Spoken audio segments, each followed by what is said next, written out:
Hello class 9, you all are welcome. हम लोगों का बायो का सेकंड चैप्टर ऑलमोस्ट मैं कंप्लीट कर चुकी थी। मैं आप लोग को बोली थी एक्सरसाइज करने के लिए। अच्छा, अभी तक मुझे 2 दिन के अंदर कुछ नहीं मिला मैसेज कि मुझे ये डाउट है या नहीं है। मतलब आप लोगों ने एक्सरसाइज अभी तक नहीं किया। कोई बात नहीं, आप लोग कर लो। आप लोगों का तो ऑनलाइन क्लासेस स्टार्ट हो गया है, मुझे पता नहीं था आपके स्कूल में बहुत आगे चले गए हैं। ठीक है, थोड़ा सा फास्ट पढ़ना पड़ेगा। और एक बात है, जो मैं मैटर इन सराउंडिंग आप लोगों को पढ़ा चुकी हूँ, तो आप लोग मत सोचना कि वेस्ट हो गया। ठीक है, डिलीट पोर्शन होने के बावजूद आपको पढ़ना बहुत जरूरी है, क्योंकि आप लोग क्लास 9th में हो। कौन सी क्लास में हो? क्लास 9th में। अभी आप लोग का बोर्ड एग्जाम नहीं है। 10th से रिलेटेड बहुत सारा चीज आप लोग का है, आप लोग को अभी पता नहीं है। जब 10th में जाओगे आपको बार बार बोला जाएगा 9th के उस चैप्टर में उस बुक में ये था करके। ठीक है, तो मेरे हिसाब से एग्जाम में आए नहीं आए, आपके बेसिक पॉइंट ऑफ व्यू के लिए आपको पढ़ना जरूरी है। क्योंकि कोई अगर चीज नॉलेज गेन कर लेने से कोई लॉस नहीं है। बस एग्जाम के टाइम में उसको ज्यादा पढ़ना नहीं है और उसको छोड़ देना है, लेकिन नॉलेज गेन जरूर कर लो। मैटर इन सराउंडिंग में कुछ भी नहीं है, जो भी पोर्शन डिलीट हुआ है कोई बात नहीं, आप लोगों ने पढ़ लिया, बहुत अच्छी बात है। थोड़ा बहुत नॉलेज गेन किया, कोई बात नहीं। ठीक है, तो केमिस्ट्री का नॉर्मली मैं थोड़ा भूल गई थी बच्चा। मैं सोची केमिस्ट्री खत्म हो गया तो बायो स्टार्ट कर ली, लेकिन केमिस्ट्री हमारा खत्म नहीं हुआ था। और उससे एक दिन पहले ही मैं साइंस केमिस्ट्री किसका 10th क्लास का खत्म की, तो मुझे लगा आपका खत्म हो गया। ठीक है, तो बायो स्टार्ट कर ली, तो बायो मैंने कंप्लीट कर दिया। आज फिर से केमिस्ट्री का वहीं पे जाएंगे। हम कहाँ पढ़ रहे थे? चैप्टर 2। चैप्टर 2 का मुझे नहीं लगता कोई भी पोर्शन डिलीट हुआ है। चैप्टर 2 केमिस्ट्री का चारों चैप्टर में से कोई भी पोर्शन डिलीट नहीं हुआ है, फर्स्ट चैप्टर को छोड़ के। ठीक है, तो हम पढ़ रहे थे separation of the components. Separate components पढ़ते पढ़ते हम लोग मिक्सेबल लिक्विड तक पढ़ चुके थे। आज हम पढ़ेंगे how to separate the mixture of salt and ammonium chloride. क्या डिफरेंस है, क्या अलग है? दोनों ही तो नमक है। सॉल्ट मतलब क्या है? Sodium chloride. यहाँ पे क्या है? Ammonium chloride. तो इसमें प्रॉब्लम क्या है? दोनों ही तो सॉल्ट है। ठीक है, लेकिन इसको अलग अलग कैसे करेंगे? कुछ तो प्रॉब्लम है। दोनों कंपोनेंट्स किस में अलग है?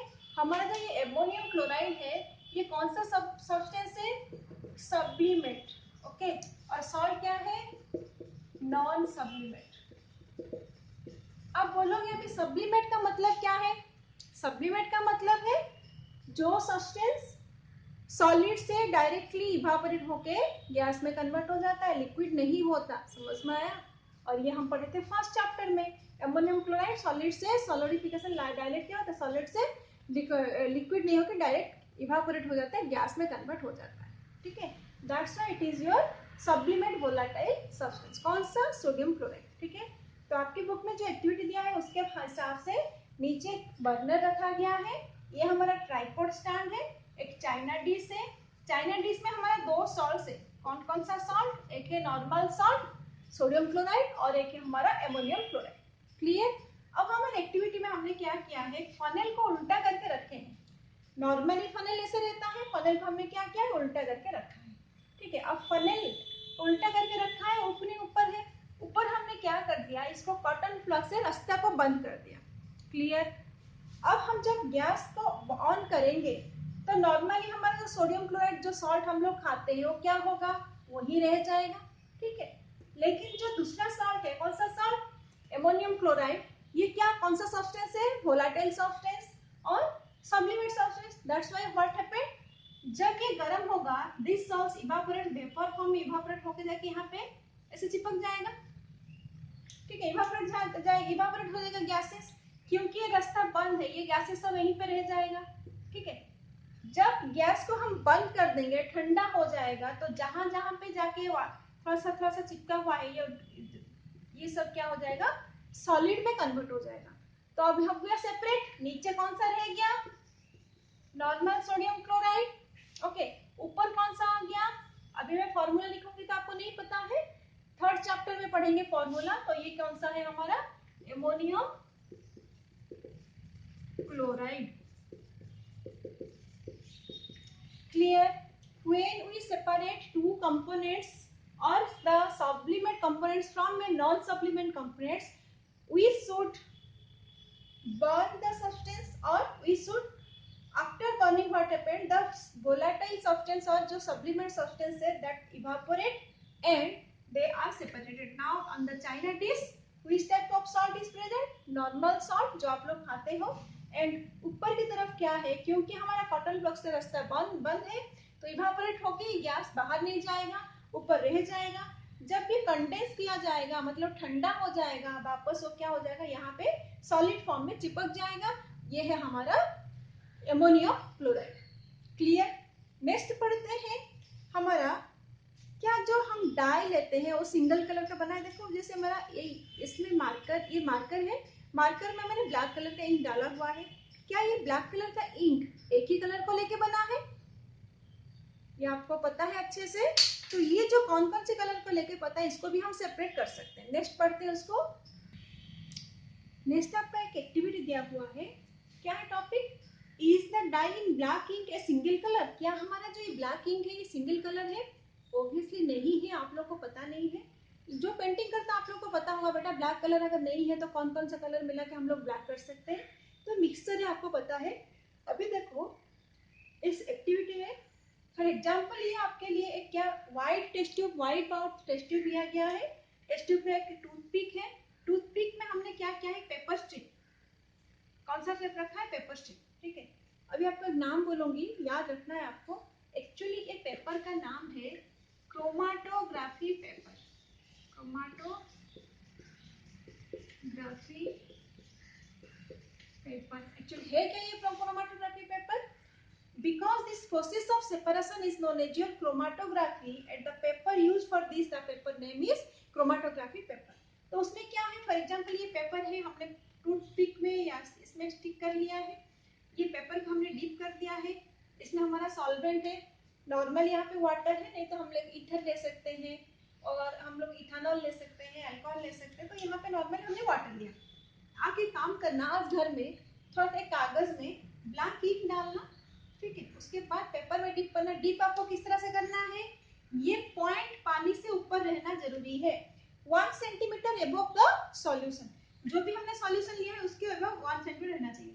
थोड़ी देर के बाद क्या होगा, जब ये कागज धीरे धीरे गीला होता जाएगा, यहाँ से कलर धीरे धीरे धीरे धीरे ऊपर होता जाएगा, ठीक है। अब धीरे धीरे ऊपर होता जाएगा, आप सोचोगे उसमें से कुछ कलर अलग अलग कलर आ जाएंगे, कुछ कलर यहीं रह जाएगा, कुछ कलर यहाँ पे रह जाएगा, कुछ कलर यहाँ तक चला जाएगा, समझ में आ गया। तो यहाँ पे ऑब्जर्वेशन भी क्या दिया है, what do you observe in the filter paper, यहाँ पे फिल्टर पेपर लिया गया है। This is also filter paper में भी कर सकते हो, ये क्रोमेटोग्राफी पेपर में भी कर सकते हो, क्योंकि प्रैक्टिकल में क्रोमेटोग्राफी पेपर में क्या जाता है, मैंने क्रोमेटोग्राफी पेपर लिख लिया है। तब जब पानी हमारे ऊपर उठेगा तो क्या देख रहे हो आप लोग, वाटर जब राइज करता है उसके साथ साथ कुछ कुछ कलर भी राइज कर रहे हैं। Do you obtain different colour on the filter paper strip? Yes, कुछ अलग ब्लैक तो नहीं है लेकिन कुछ रेड कलर है, अलग कलर है, ग्रीन है, ब्लैक या ब्राउन कलर है, ऐसा अलग अलग कलर आपको देखने के लिए मिलेगा। What according to you can be the reason for the rise of color spot on the paper strip? किस वजह से ये अलग अलग आकर पेपर अलग हुआ है? देखो ये जो कलर है this is the mixture of colours, और जो मिक्सचर ऑफ कलर में जिसका सॉल्युबिलिटी ज्यादा है वो क्या करेगा, मूव फास्ट, जिसका सॉल्युबिलिटी कम है उतना स्लो मूव करेगा, जो फास्ट मूव करेगा ऊपर की तरफ चला जाएगा, जो स्लो मूव करेगा नीचे रह जाएगा। समझ में आया?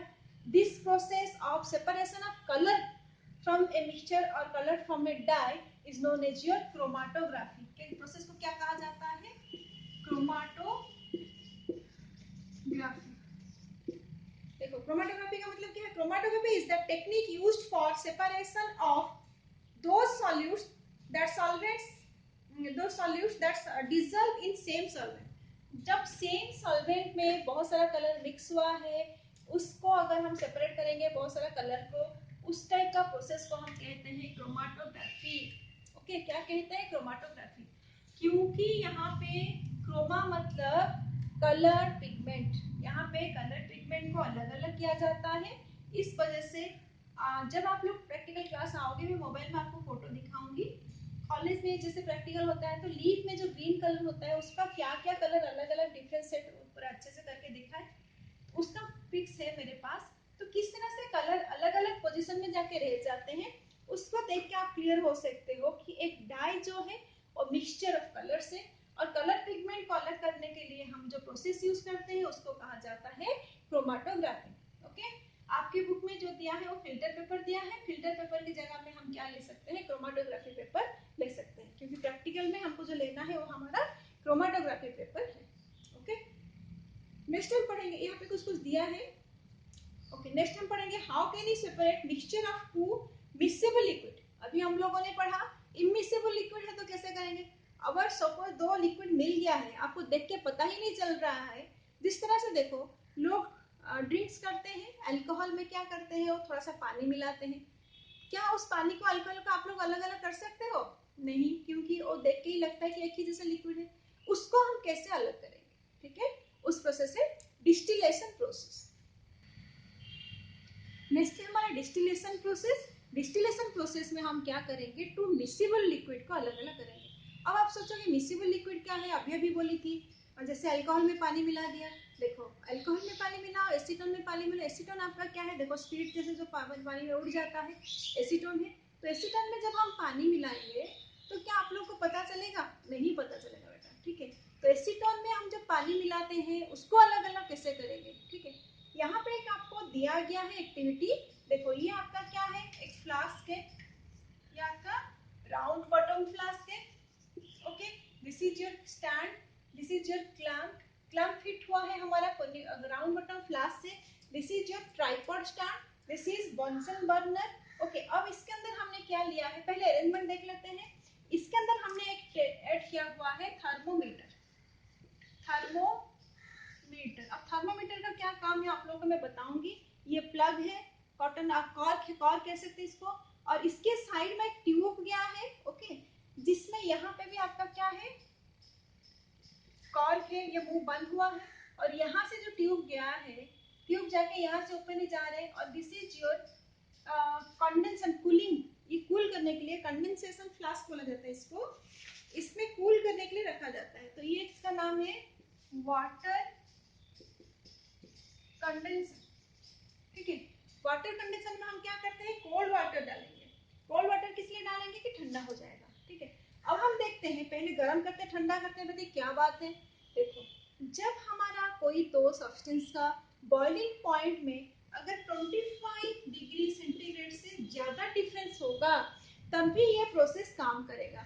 मतलब देखो पानी हमारा बॉइल कितने डिग्री में होता है, 100 डिग्री सेंटीग्रेड, और एसीटोन का बॉइलिंग पॉइंट हमारा क्या है, 56 डिग्री सेंटीग्रेड। अब कुछ को समझ में आ रहा होगा, दोनों ही लिक्विड है लेकिन दोनों का बॉइलिंग पॉइंट अलग अलग है। क्लियर? तो जब हम गर्म करेंगे 100 डिग्री जब बॉयल होगा तब तक पानी गर्म होगा, लेकिन 56 डिग्री सेंटीग्रेड में हमारा क्या हो जाएगा, एसीटोन गर्म हो जाएगा। तो जब तक पानी इवापोरेट नहीं हुआ, इवापोरेट होगा कौन चला जाएगा, एसीटोन। क्लियर? ये एसीटोन धीरे धीरे धीरे ऊपर की तरफ उठेगा। समझ में आ गया? टेम्परेचर थर्मामीटर से हमको पता चल जाएगा कि हमारा अभी टेम्परेचर कितना है। 50, 60, 70 के अंदर क्या हो जाएगा, जितना भी एसीटोन इवापोरेट होते होते फिर साइड में हमारा ओपनिंग है, यहाँ से फिर धीरे धीरे आ जाएगा। जाते जाते फिर यहाँ पे क्या है, ये जो ट्यूब गया है उसके चारों तरफ एक वाटर का टैंक रखा गया है। ये उसका इनलेट है, ये उसका आउटलेट है। तो कोल्ड वाटर इसके अंदर डाला जाएगा ताकि ये जो गैसेस आ रहा है इवापोरेशन होके कोल्ड होने से क्या हो जाएगा, कंडेंसेशन हो जाएगा। तो this is also known as water condenser. Then what happened, the evaporated gas condense to liquid form and that liquid are stored in a beaker. This is known as acetone. तो यहाँ पे क्या store हुआ है हमारा, acetone. और बहुत सारा टाइम के बाद जब हम देखेंगे धीरे धीरे टेम्परेचर 80, 90, 100 तक पास आ जाता है। 80, 90 तक हमको बंद करना है क्योंकि 100 में क्या हो जाएगा, पानी गर्म होना शुरू हो जाएगा। तो 80, 90 में हम क्या देखेंगे कि जो रह गया है ओनली वाटर एंड एसीटोन सब क्या हो गया, रिमूव होके बीकर में चला गया है। Okay, this process known as your distillation process. कौन सा प्रोसेस कहते हैं इसको, डिस्टिलेशन प्रोसेस। लेकिन याद रखना है जब दो सॉल्यूशन के बीच में और दो लिक्विड के बीच में temperature boiling point difference 25 centigrade से ज्यादा है या 25 केल्विन से ज्यादा है, अगर उसके बीच में डिफरेंस होगा, मतलब अभी फिर से देख लो दोनों का बॉइलिंग पॉइंट अलग अलग है, इस वजह से हम इजीली इसको गर्म किए तो ये आराम से एक चला गया और एक यहाँ पे रह गया। लेकिन अगर वाटर के साथ हम अल्कोहल डालेंगे, दोनों का बॉइलिंग पॉइंट में ज्यादा डिफरेंस नहीं है, तब क्या करेंगे। ठीक है, तो आपका नेक्स्ट प्रोसेस है that is your fractional distillation. उसमें क्या क्या चेंजेस है अभी हम देखते हैं। ओके, सपोज हमारे पास ऐसा सब्सटेंस है, ऐसा कंपोनेंट्स है जिसका बॉइलिंग पॉइंट में डिफरेंस हमारा 25 केल्विन या 25 सेंटीग्रेड से कम है। फॉर एग्जांपल अगर हम लेंगे वाटर एंड अल्कोहल, क्लियर, हम अब यहाँ पे लेंगे वाटर प्लस अल्कोहल, ठीक है। अब अल्कोहल का बॉइलिंग पॉइंट क्या है 78.37 डिग्री सेंटीग्रेड और वाटर का क्या है 100 डिग्री सेंटीग्रेड। अब देख लो ये आसपास 25 से कम है, ठीक है, डिफरेंस क्या है 25 से कम है। मतलब क्या है जब हम बॉइलिंग करेंगे आसपास दोनों को दोनों इवापोरेट होने लगेंगे, ओके। तो यहाँ पे कैसा मेथड में हम अलग करेंगे, यहाँ पे थोड़ा सा चेंजेस है। एक्टिविटी में नाम आ जाएगा आपका fractional distillation process. Fractional distillation क्या क्या है, एक अलग से फ्रैक्शनेटिंग कॉलम अलग से ऐड किया गया है क्या अरेंजमेंट, बाकी सब अरेंजमेंट सेम है, बट आपका जो राउंड बॉटम फ्लास्क के ऊपर से गया है वहां पे और एक कॉलम ऐड किया गया है। This is known as your fractionating column which is completely covered with so many glass bits. उसके अंदर और कुछ नहीं है, ज्यादातर कुछ ग्लास बिट्स है। इसका क्या रोल है देखिए, यहाँ पे डिस्टिलेशन होता है बट रिपीटेड डिस्टिलेशन होता है। कैसे आप रिपीटेड कैसे होता है भाई, क्या हुआ देखो यहाँ पे हमने वाटर अल्कोहल लिया, जब 78 डिग्री और 80 डिग्री के लगभग करीब हमारा थर्मोमीटर में दिखाया कितना 78 टू जब 80 डिग्री तक दिखाया तो ये क्या होता है अल्कोहल बॉयल होने लगता है। जब अल्कोहल बॉयल होके जल जाता है तो धीरे धीरे क्या हो जाता है यहाँ पे ऊपर की तरफ जाता है, लेकिन जब पानी धीरे धीरे और खौल जाता है, ठीक है, और थोड़ा सा गर्म हो जाता है तो उसके साथ साथ क्या गर्म हो जाएगा, वाटर गर्म हो जाएगा, उसके साथ साथ हमारा वाटर भी इवापोरेट करने लगेगा, ठीक है। क्योंकि यहाँ पे ग्लास बिट्स क्या करता है टेम्परेचर को कम करा देता है, टेम्परेचर को कम करा देता है।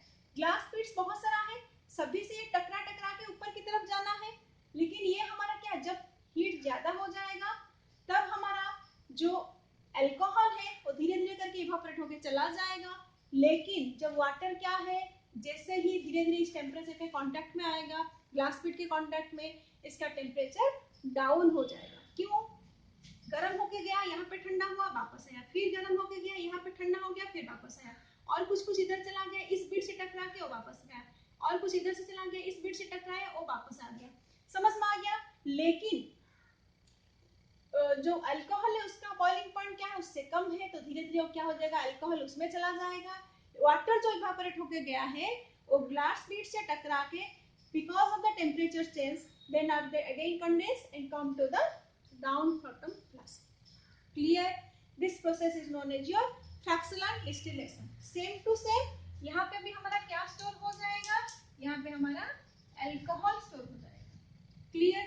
सेम है जिस तरह से ऊपर आएगा, क्योंकि वेपर फॉर्म में है गैस फॉर्म में है, जब इसके अंदर आ जाएगा वाटर कंडेंसर है, जब कोल्ड वाटर इसके अंदर डाला जाएगा वही कंडेंसर की वजह से ये जो गैस है धीरे धीरे किसमें कन्वर्ट हो जाएगा, लिक्विड में कन्वर्ट हो जाएगा, ठीक है। After it convert to liquid by drop we can collect in another beaker. And what happened after some time alcohol is completely separated and stored in the beaker, and in the round water flask we find only water. but ये 100% pure नहीं है, और फिर भी ये process आपको इसलिए कहा जाता है क्योंकि इसका करने के बाद भी फिर से प्योर इसको किया जाता है। तो ये एक एक प्रोसेस है, जैसे मिक्सचर ऑफ गैसेस है, पेट्रोलियम प्रोडक्ट्स है। पेट्रोलियम प्रोडक्ट आप लोगों को पता है क्लास 8 में आपने पढ़ा था किस तरह से रिफाइनिंग होकर पेट्रोल से बहुत सारा प्रोडक्ट रिलीज होता है। तो ये किस तरह से अलग किया जाता है, this is your fractional distillation process. Fractional distillation में कुछ भी नहीं है, डिस्टिलेशन के साथ अलग से ऐड हो गया है, that is fractionating column. Fractionating column में हमने क्या है बहुत सारा ग्लास बिट्स उसके अंदर है। ग्लास बिट्स क्या करता है टेम्परेचर को रोक के रखता है, किस तरह से बहुत सारा ग्लास बिट के साथ जब वाटर वेपर टकराता है, क्योंकि ग्लास बिट्स इतना गर्म नहीं है, फिर से ठंडा होकर फिर नीचे चला जाता है, फिर गर्म होकर ऊपर आता है, नीचे होकर ठंडा होकर नीचे चला जाता है। लेकिन उसके साथ जो अल्कोहल है उस टेम्परेचर में ये टेम्परेचर में भी कोल्ड नहीं होता, क्योंकि उसका टेम्परेचर का बॉइलिंग पॉइंट क्या है 78.37 डिग्री सेंटीग्रेड। और केल्विन भी ले सकते हो क्योंकि केल्विन का डिफरेंस जैसे 25 है, हमारा सेंटीग्रेड में भी 25 है, उसमें कोई चेंजेस नहीं है। तो ये हो गया हमारा fractional distillation process. Okay, this are बहुत सारा हमने सेपरेटिंग मेथड पढ़ लिया है, लगभग हमारा सेपरेशन मेथड काम कंप्लीट हो गया है। ठीक, अभी हम पढ़ेंगे how can you obtain different gases from air. अभी हम लोगों को पता है mixture of gases are there in the air. कौन सा मिक्सचर भाई, होमोजेनियस की हेटेरोजेनियस? बताओ चलो, हेटेरोजेनियस होगा, ये क्वेश्चन है आप लोगों के लिए। आपको मिक्सचर पूरा मिला हुआ है, पता नहीं चल रहा तो समझ में आ जाना चाहिए कौन सा टाइप का मिक्सचर है ये। यस, आपके लिए क्वेश्चन है। अब तो याद आ गया होगा हमारा एयर कौन सा मिक्सचर है बेटा, होमोजेनियस मिक्सचर है। हमको दिखता नहीं है ना अलग अलग पार्टिकल्स, नहीं यहाँ पे ऑक्सीजन है, यहाँ पे कार्बन है, ये आपको फर्स्ट चैप्टर में बताई थी। तो यहाँ पे हमारा क्या है, सभी मिक्स होके होमोजेनियस हो गया। तो हम एयर को क्या बोलेंगे, होमोजेनियस। होमोजेनियस मिक्सचर, एयर हमारा क्या है, होमोजेनियस मिक्सचर है। तो हम एयर को अलग अलग कैसे करेंगे, अगर हम इसको कंप्रेस करते हैं by increasing pressure, then what happened, it should be liquefied. Air हमारा अभी क्या हो गया है, लिक्विफाइड हो गया है। अब इसको हम धीरे धीरे वार्मिंग, स्लोली धीरे धीरे वार्म अप करेंगे तो क्या हो जाएगा, कार्बन, नाइट्रोजन, ऑक्सीजन, आर्गन, इस तरह से अलग अलग हो जाएगा। ठीक है, तो अगर हम पहले देखते हैं इस सब का हमारा जो मेल्टिंग पॉइंट है और boiling point, sorry boiling point क्या क्या है। ऑक्सीजन का बॉइलिंग पॉइंट हमारा है 90 केल्विन, केल्विन में लिख रही हूँ, ठीक है। और नाइट्रोजन का क्या है आपका 77 केल्विन, आर्गन का 87 केल्विन। इस तरह से नॉर्मली मेजर है, बाकी कार्बन ये सब इतना जानने की जरूरत नहीं है। तो कितना परसेंटेज में भी है आपको पता है सभी को। देखो ऑक्सीजन, नाइट्रोजन और नॉर्मली है, ऑक्सीजन नाइट्रोजन मेजर है, उसके बाद बाकी सब मिलके है हमारा। तो ऑक्सीजन का क्या है हमारा 21%, 20.8 या 9 समथिंग है। उस तरह से नाइट्रोजन हमारा कितना है 78% है, बाकी 1% में हमारा सब कुछ आ जाता है। और इसका देखो अभी मैं आपको क्या बताई थी, अगर दोनों कंपोनेंट के अंदर बॉइलिंग पॉइंट में डिफरेंस 25 केल्विन से अगर कम है, 90 से 77 25 से कम है, 77 से 87 25 से कम है, समझ में आ गया। तो नाइट्रोजन को हम नीचे लिख देते हैं, नाइट्रोजन को हम कहाँ लिखेंगे 77, समझ में आ गया। तो ये सबसे लो है, उससे ज्यादा, उससे ही ऊपर ज्यादा। तो इस प्रोसेस को आपकी बुक में एक डायग्राम दिया हुआ है, ये देख लो आपका डायग्राम, ये आपका डायग्राम है। इस डायग्राम में मैंने रफली किया हुआ है बोर्ड में, इसको देख लो अच्छे से। देखो एयर प्रेशर के अंदर हमने क्या किया है, एयर को डाला इसके अंदर। अब इसके अंदर दोनों तरफ से प्रेशर दिया जा रहा है। अब ये क्या हो जाएगा, लिक्विड एयर बन जाएगा, लिक्विड एयर बन जाएगा, क्लियर। अब उसके अंदर एक पाइप गया है, कौन सा, ये आइस कोल्ड वाटर इसके अंदर डाला जाता है। ये पाइप उसके अंदर जाते जाते क्या होता है, हॉट हो जाता है, ठीक है, ये गर्म है। तो ये जो पानी गर्म है, गर्म पानी उसके अंदर जाता है, तो लिक्विड धीरे धीरे क्या हो जाएगा, लिक्विड धीरे धीरे क्या हो जाएगा, थोड़ा सा वार्म अप होगा। वार्म अप होने के बाद इधर से निकलेगा, ठीक है। यहाँ पे हमने रखा है कोल्ड कंप्रेस एयर, तो यहाँ पे जो गैस आ जाएगा, फिर से अगेन क्या हुआ है, कंप्रेस्ड कोल्ड एयर को हमने रखा। तब ये क्या होगा, इतना टेम्परेचर में कंप्रेस करने के बाद कोल्ड में एक ही चीज रहता है, दैट इज योर कार्बन। तो कार्बन डाइऑक्साइड हमारा क्या हो जाएगा, रिलीज हो जाएगा, सॉरी कार्बन हमारा ड्राई आइस के फॉर्म में रिलीज हो जाएगा।